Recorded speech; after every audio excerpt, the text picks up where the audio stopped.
Buenas a todos. Hoy vamos a continuar con el apartado de mecánica lagrangiana y vamos a hacer un ejercicio que nos dice lo siguiente. Nos dice que tenemos un anillo colocado de manera vertical que lo que hace es rodar, es decir, se mueve sin deslizar. Y a la vez tenemos una partícula M, o bueno, una masa M que está enganchada a ese anillo y también se mueve sin rozamiento. Nos dice que al principio el anillo se encuentra en reposo y la partícula se encuentra en el punto más alto, moviéndose con velocidad v sub 0. ¿Vale? Y nos pide, pues bueno, no nos pide nada, pero en estos ejercicios ya sabemos lo que hay que hacer. Vamos a sacar todas las ecuaciones de movimiento, las oscilaciones, etcétera, etcétera, etcétera. Así que, bueno, lo primero que vamos a hacer es hacer un dibujito. Tenemos un anillo, tal que así. Tenemos un anillo, bueno, más o menos, donde nos encontramos con una partícula, una masa M, que se encuentra arriba. Y esta masa M empieza a moverse o se está moviendo con velocidad inicial v sub 0. ¿Vale? Y luego el anillo lo que va a hacer efectivamente va a rotar. O sea, pasado un tiempo, este anillo va a rotar. O sea, está girando. Está girando y se va a encontrar en una posición totalmente distinta. De tal manera que la partícula esta pues, se encontrará ahora donde sea que se encuentre. Y el anillo habrá también rotado, ¿vale? El anillo habrá rotado, se estará moviendo y habrá rotado, ¿vale? Entonces, vamos a ver un poco qué es lo que hay que hacer. Vamos a atacar este ejercicio con el formalismo lagrangiano, que es el que a nosotros nos gusta bastante. Para empezar vamos a tomar como sistema de referencia el centro del anillo, ¿vale? El centro del anillo en el instante inicial.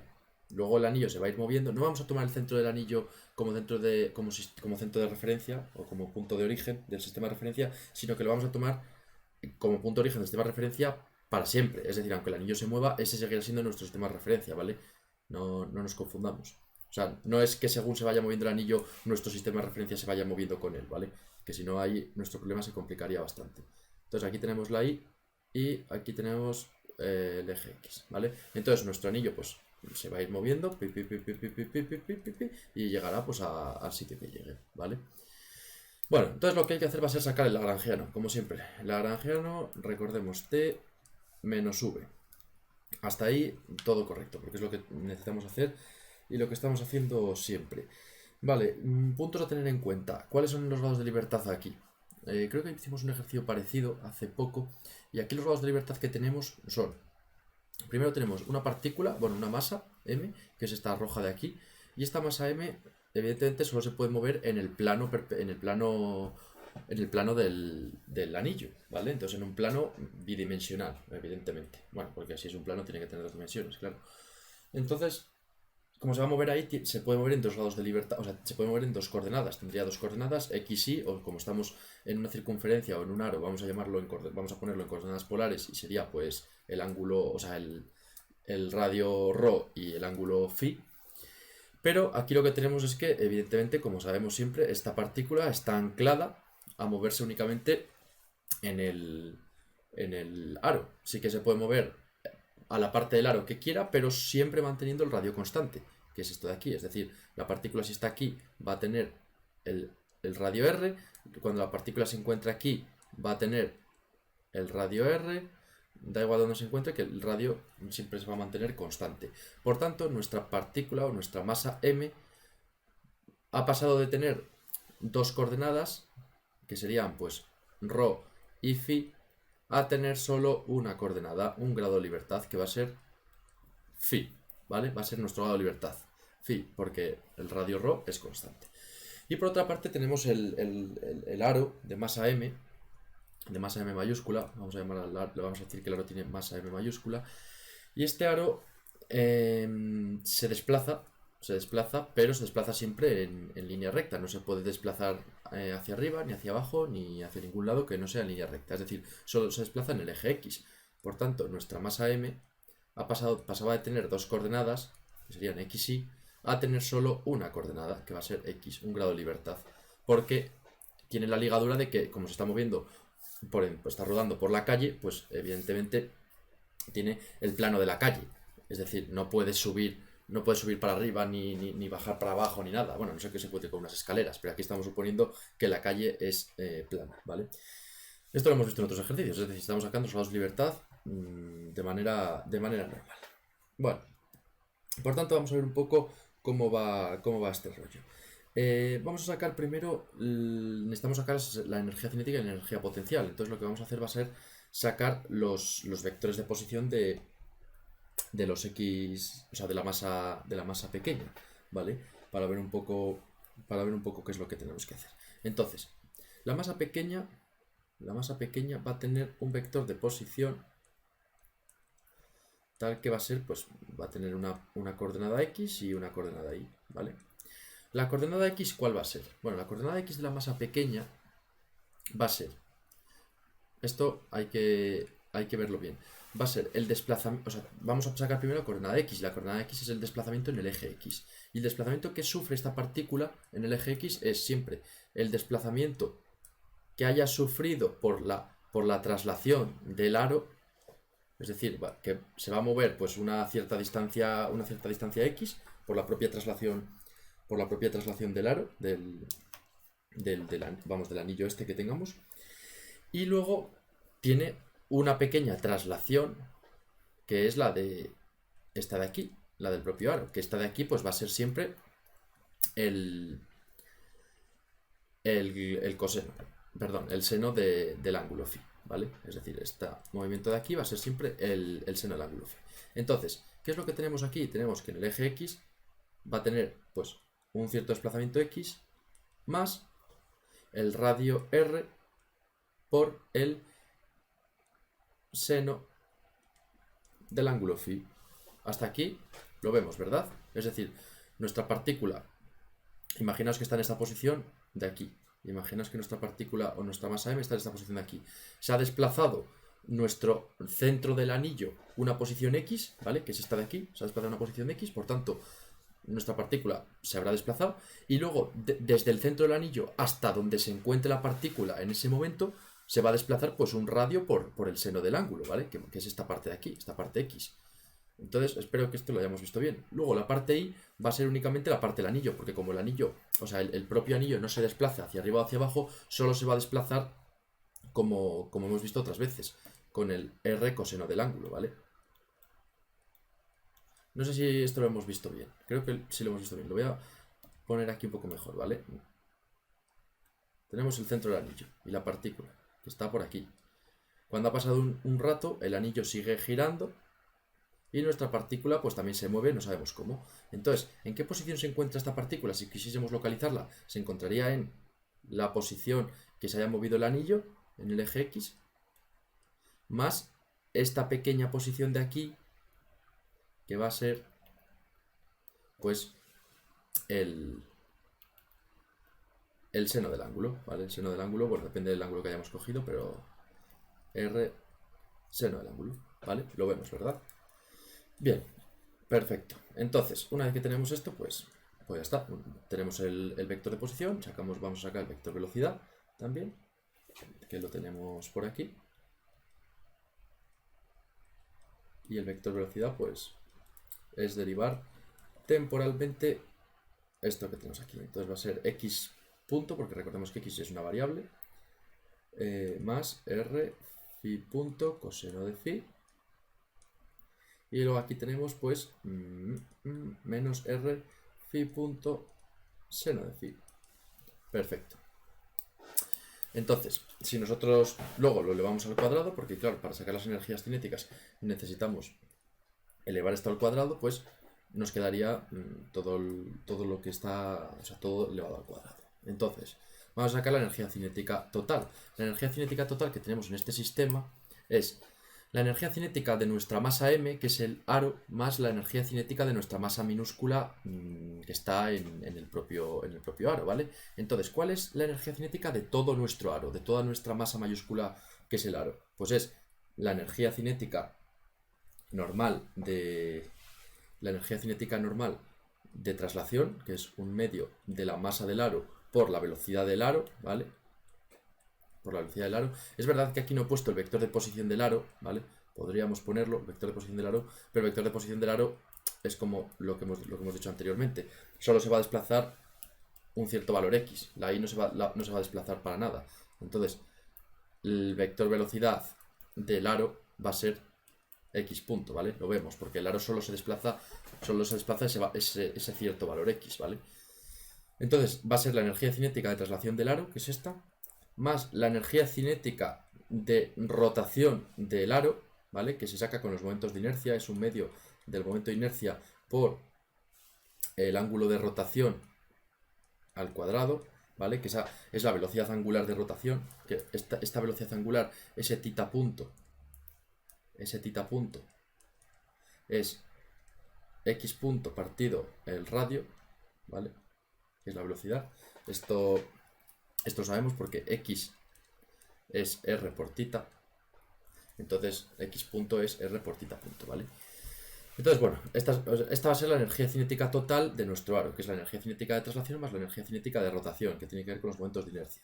Y luego tenemos que sacar la energía cinética de la masa pequeña, que está en el propio aro. Entonces, la masa pequeña pues va a ser pues, lo que teníamos ahí. X de la masa pequeña, desplazamiento S al cuadrado, más y punto al cuadrado, ¿vale? Es decir, esto al cuadrado más esto al cuadrado. Estas dos componentes, ¿vale? Entonces esta sería nuestra energía cinética total. No he hecho más los cálculos porque son muy fáciles y no quiero alargar mucho el ejercicio. Si hubiese alguno complicado sí que lo haría, ¿vale? Esta es nuestra energía cinética total. Así que, como tenemos ya nuestra energía cinética total y nuestro potencial, podemos formar la lagrangiana. ¿Nuestro potencial cuál va a ser? ¿Vale? Lo voy a poner. Nuestro potencial únicamente va a tener potencial la partícula pequeña, la masa pequeña, porque el aro se está moviendo todo el rato en el eje X, no tiene ningún tipo de energía potencial, siempre que cojamos como origen de potencial el centro. Si cogemos como origen de potencial, que es lo que hemos cogido antes, esto de aquí, el centro de nuestro sistema de coordenadas, pues nuestro aro siempre va a circular a la misma altura, entonces no va a adquirir ningún tipo de energía potencial. En cambio, nuestra masa m, esta que tenemos aquí, que se está moviendo con el aro, esa sí que se va a desplazar hacia arriba y hacia abajo dependiendo de la posición. Entonces, sí que va a ir adquiriendo un tipo de energía potencial. Entonces, la energía potencial, ¿cuál va a ser? Pues lo de siempre, mg por la altura. ¿La altura cuál es? La altura de la partícula, r coseno de phi, ¿vale? Esto hemos hecho muchos ejercicios como este, así que no debería haber problema en entender este apartado. Por tanto, ya vamos a formar el lagrangiano. Una vez que tenemos la energía cinética y tenemos la energía potencial, el lagrangiano ya sabemos cómo se forma. Energía cinética menos energía potencial. Ya despejando un poco todo y sustituyendo, nos va a quedar pues esta expresión de aquí, ¿vale? Es importante que estas cuentas las hagáis, ¿vale? Yo ya las he hecho porque si les hago aquí, el vídeo me puede durar 40 minutos como alguno anterior que tengo, pero es importante que estas cuentas las hagáis para ir practicando, ¿vale? Si de todas maneras, si tenéis cualquier tipo de duda, me la podéis dejar en los comentarios o mandarme un correo, y si veo alguna operación un poco más complicada, sí que la realizaría, ¿vale? Entonces ya tenemos nuestro lagrangiano, perfecto. Ya tenemos nuestro lagrangiano y no habría ningún tipo de problema. Si queremos sacar las ecuaciones de movimiento, bueno, pues las podemos sacar. Recordemos cuáles eran las ecuaciones de movimiento. Tenemos dos grados de libertad, x y phi. Por tanto, las ecuaciones de movimiento ya sabemos cómo eran, las ecuaciones de Euler-Lagrange, que es L. Si primero vamos a sacar una ecuación de movimiento del término x, por ejemplo, pues sería x punto y la parcial del lagrangiano respecto de x, igual a 0, ¿vale? Esto en la coordenada x, ¿vale? Entonces, ¿depende el lagrangiano de x? No, solo depende de x punto, por tanto sabemos que si no depende de x, esta coordenada es una coordenada cíclica, ¿vale? Estas son coordenadas cíclicas, esta parte de aquí. Por tanto, sabemos que la parcial del lagrangiano respecto de x punto va a ser una constante, porque si su derivada va a ser 0, esta parte de aquí va a ser una constante. Esta parte de aquí va a ser una constante. Lo vemos, ¿verdad? Porque la derivada temporal de una constante es 0. Porque ya sabemos que esta parte de aquí es 0, ¿vale? Explico. Esto de aquí va a ser 0, porque el lagrangiano no depende de x. Está aquí correcto, ¿no? Si esta parte va a ser 0, la derivada temporal de esta otra parte también va a ser 0. Y una derivada temporal de algo que es constante es 0, por tanto esta parte de aquí va a ser constante. Así que sacamos nuestra parcial del lagrangiano respecto de x punto. Esto nos ha venido muy bien porque así no tenemos que derivar respecto del tiempo para sacar las ecuaciones de movimiento. Ya directamente es como si nos las diesen, ¿sabes? Y así nos ahorramos una serie de cuentas. Por tanto, si si hacemos esta... Si hacemos esta parcial, pues nos va a quedar pues 2m mayúscula x punto. ¿Dónde hay más x punto? Aquí hay otro x punto que va a ser pues mx punto, minúscula. Aquí hay otro x punto que va a ser pues mr phi punto coseno de phi. Y aquí no hay nada. Y esta parte de aquí va a ser una constante. Efectivamente va a ser una constante. ¿Cómo lo sabemos? Lo sabemos precisamente porque la otra coordenada es cíclica. Entonces esta parte de aquí es una constante. Como esta parte de aquí es una constante, sabemos que es importante saber que si la coordenada x, si tenemos una coordenada que es cíclica, y en este caso nuestra coordenada x es cíclica, el momento conjugado será una de las constantes del movimiento. No hemos visto todavía momentos conjugados, pero que sepáis que el momento conjugado se calcula de la siguiente manera. Es básicamente la parcial del lagrangiano respecto de x punto, respecto de la coordenada correspondiente punto. Y este momento conjugado es básicamente lo que tenemos aquí, que efectivamente es constante. Por tanto, sabemos que el momento conjugado de x va a ser constante, ¿vale? Y esto es importante pues de cara al futuro, al teorema de Noether, algunas cosas que vayamos viendo. De hecho, como teníamos unas condiciones iniciales en las que x0 y x.0 eran 0 al inicio y que la partícula solo se movía en una velocidad, con una velocidad sub 0, sabemos que la constante esta que tenemos aquí, de hecho, es mv sub 0, ¿vale? Porque si al inicio todo la x punto es 0, x punto es 0 y esto de aquí tenemos r phi punto, que es la velocidad, y tenemos que el coseno del ángulo, el ángulo como la partícula al principio está arriba, el ángulo es 0, por tanto el coseno de 0 es 1, tenemos que nuestra constante de movimiento va a ser m por v sub 0. Una cosa que es de señalar es que esta magnitud no es la componente del momento lineal, ¿vale? No es la componente del momento lineal, es otro tipo de componente, es un momento generalizado que hace que esta cantidad se conserve, ¿vale? ¿Vale? Es importante. Es importante. O sea, el momento conjugado será una constante del movimiento, pero no es el momento lineal de x, ¿vale? No es el momento lineal porque la rueda al girar está teniendo unas fuerzas disipativas abajo. ¿Está claro? Entonces, no nos confundamos con esa parte. Por otro lado, tenemos pues también la otra coordenada, que va a ser la coordenada phi, que no se nos olvida. Entonces, la coordenada phi que tenemos aquí implica que tenemos una derivada temporal del lagrangiano respecto de phi punto menos el lagrangiano respecto de phi. Y esto va a ser igual a 0, ¿vale? Entonces sería hacer, evidentemente, estas derivadas. Tendríamos la derivada del lagrangiano respecto de phi punto, que va a ser, pues aquí tenemos un phi punto, pues mr cuadrado phi punto. Aquí tenemos otro phi punto, que va a ser, pues entonces, mr x punto coseno de phi, ¿vale? Esta parte de aquí, evidentemente, también tenemos que derivarla respecto del tiempo, así que derivamos respecto del tiempo esta parte de aquí y nos va a quedar, pues, mr cuadrado phi 2 puntos más mr x 2 puntos coseno de phi menos mr x punto phi punto seno de phi, ¿vale? Aquí tenemos esta derivada y luego tenemos que sacar la parcial del lagrangiano respecto de phi, solo de phi, no de phi punto. Y la parcial del lagrangiano respecto de phi va a ser esto que tenemos aquí, pues mgr seno de phi. Por tanto, la ecuación de movimiento que va a quedar aquí va a ser pues esa parte que tenemos aquí, que vamos a ir despejando según tenemos. Nos va a quedar phi 2 puntos más